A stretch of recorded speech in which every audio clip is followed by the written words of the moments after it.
continuation of what we're doing, but being a little bit more strike aware and being a little bit more cognizant of like where all these things fit in an overall strategy. Okay? So you're on the ground, real life situation here, on bottom, right? In a guard position. Your primary objective is what? It's to get out of the position, get off your back, and get in the palm position. Okay, get off your back, I like that. Get up. On top of getting out and getting up, you hesitate the person on top. Okay, but you do prioritize like getting up. So your primary goal is to not take damage. Okay, yep. Don't want, so meaning, I don't want it on the way up to eat a big shot and then, well, I tried to get up, but I ate a big shot. So mitigating damage, kind of melded with the idea of like, don't be flat on your back, yeah? It's kind of what Joshua was saying, controlling that space. They're too far to hit me in the face or they're too close to get a strike. Yeah, so the damage bit as well, okay? So let's play with a couple of ideas, all right? Number one, in this drill, once you close space with that person, you're not gonna allow yourself to be flat on your back. So for example, let's say we're here, his hands are on my chest, I'm on my back right now, yes? So I'm gonna pull him in, make sure I don't get head-butted. Right now, I'm gonna adjust so that I'm always off to a side. If he reorients himself to center with me, I'm gonna be oriented off to a side. He reorients with me, I'm gonna adjust so I'm off to a side. Got it? We're gonna get away too much from just like hanging here and trying to do stuff. If he can hit me, immediately I wanna be in a position where what's true right now? What's true? You touch me, touch my face? Touch my face, touch my face. Can I touch his face? Yes. Everybody with me? Yes. If he reorients, right? Again, I'm trying to position myself for what's true. Right. I am not trying to hunt the sub. I'm not trying to do something cool. I'm just trying to not get smashed where we're here. And now I'm trying to do all kinds of cool stuff and I get beat up. So when we're here, we'll start this way. This is light. We're not doing a kumite or a randori, just kind of moving through. As soon as I pull my knees to my chest, make sure I don't get headbutt, I'm gonna work to fill in void spaces and be off to a side. Why do I have my hand here? Because the headbutt is what? There. It's a real thing. Biting is a real thing. Please just touch my face, touch my face, my face. And now, we're gonna think of submissions or positional turnovers as things you acquire when he doesn't let you get back up. If he lets me up, then I get up and we go from there.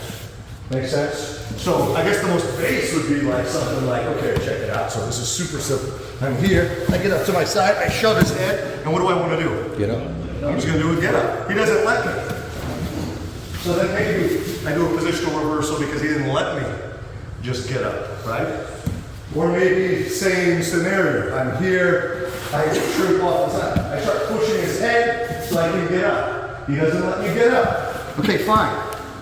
Then I find a technique because he didn't let me get up.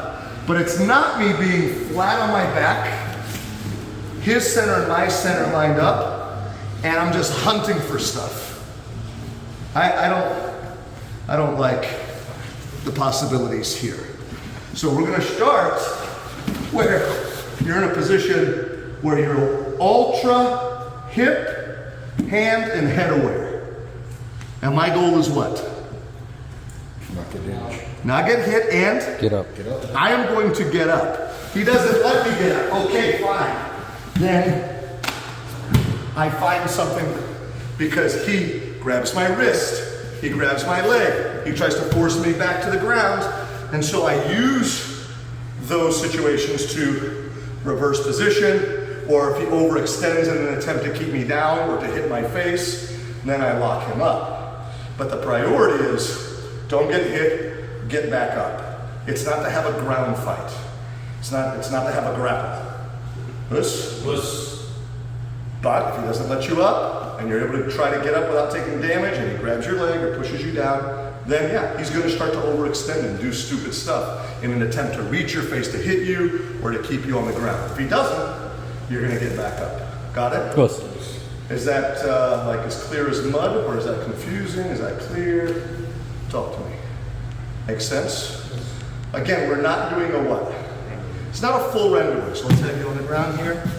So we're here. We'll start this way. He's just going to do two things. He's going to basically pull his knees to his chest and then bring me close with a focus on just being so that I'm never stacked right on top of me. What's my goal? I just want to touch, and he at the same time is trying to do what? Not take damage and get up. I'm going to try to just, good, off this, maybe he takes my back, maybe he gets up. He's out. Make sense? Just go again, buddy. His goal is not like to try to find something cool. You know what I'm saying? Maybe if I flip this way, I can do it. There's a time and place for that, and you have to have that mobility of body that you can catch those things when you need it. So that's why sometimes we do cool stuff. I love cool techniques, but you have to understand where they fit in. Okay? So we're here, boom, yes. This way. Let's say I recenter with him. His goal is going to be what? He doesn't want to be here, so he's going to adjust him. He doesn't want to be. He tries to get up. Right? I don't want him to get up. What's the? Oh, there it is. Does that make sense? He started to get away from me. He started to push my head. He started to get, I said, no, I don't want you to get up. Boom. And that's where, in the overall strategic framework, these things fit in. So the right techniques, the right time, not just sit on the ground and let's look for stuff. We're moving like do-osae in this kind of drill. Yeah, we're working with each other, right? And again, when I'm here, I know I'm repeating myself, but I'm trying to be a good partner for him. Yes. I'm not trying to pass the guard and do my stuff. I'm not trying to do my stuff. I'm thinking, I want to beat him up, right? He's a very handsome young man, I know all that. But maybe I think like, if this was my daughter, and I wanted her to be used to some guy grabbing her face, to like, oh, he's not gonna like that, right? But maybe he can get up. Maybe he can take my back now.